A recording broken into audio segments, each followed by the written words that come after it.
अक्कलकोटला स्वामी पहिल्यांदा आले तेव्हा सीमेवरती खंडोबाचं मंदिर आहे ना एस स्टेशन जवळ, ते एका मुसलमानाने पहारेकरीने त्यांची चेष्टा केली.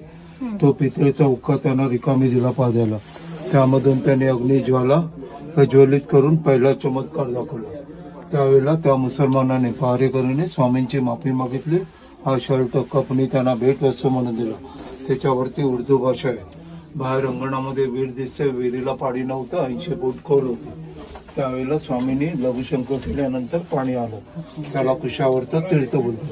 पूर्वी मोटर गाड्या नव्हत्या, पायी प्रवास होता. स्वामी मेण्यामधून बसून जायचे. ते रक्तचंदनाच्या खोडावात पादुका, कुऱ्हाड, कोयता, डमरू, त्रिशूळ, चौरी, चामर, छत्र हे स्वामींनी हाताळलेली शस्त्र आहेत. त्यावेळेला त्यांनी वीरभद्र रूप दाखवलं. कोकणातील डोंगरी शास्त्री लंडनची एक कोड्या कंपनी भारतामध्ये प्रथम आली. त्यावेळेला स्वामींना न विचारता चोरून फोटो काढले. उघडून बघतात तर माकडांचे फोटो. नंतर मग स्वामींकडे परमिशन घेतली. हे 4 ओरिजिनल फोटो आहेत. पहिला राजवाड्यामधला, दुसरा वटवृक्ष, तिसरा सोलापूरचे चिंटो बुंतटो, चौथा चोळप्पांच्या घरामधला. तुम्ही उभे आहात ते चोळप्पांचं घर. 21 वर्ष या वाड्यामध्ये स्वामी राहिले. 146 वर्ष समाधी आहे. चोळप्पांची आता 5वी पिढी चालू आहे.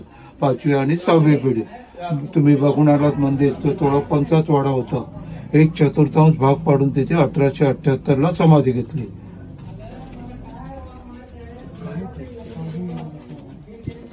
चलो.